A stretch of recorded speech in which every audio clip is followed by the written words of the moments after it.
In our consumer alert this morning, check your freezer for a frozen meal by Healthy Choice. It's being recalled. It's especially important for anyone allergic to milk. The Korean-style beef is part of the line of its Power Bowls. A Texas-based frozen food storage and repackaging facility says the labels don't have a warning that the meal contains milk. Now, there have been no reports of anyone getting sick from it. One of LA's most iconic tourist attractions is getting ready for its close-up. The 45-foot-high Hollywood sign will be pressure washed and painted as part of a makeover for its 100th anniversary next year. Now, the sign originally read Hollywood Land, serving as an outdoor ad for real estate development up until 1949. Yeah, cool stuff there.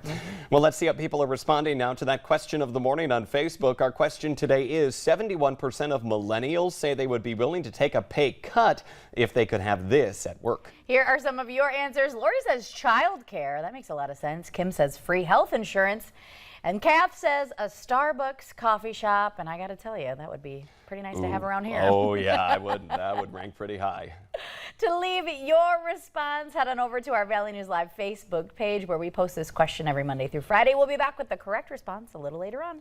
New this morning on the Valley Today, a Minnesota motorcycle ride turns into a life and death fight for an Otter Tail County, Minnesota man. Plus, waiting out the big winds, there's major damage from Hurricane Fiona, and the storm isn't over yet.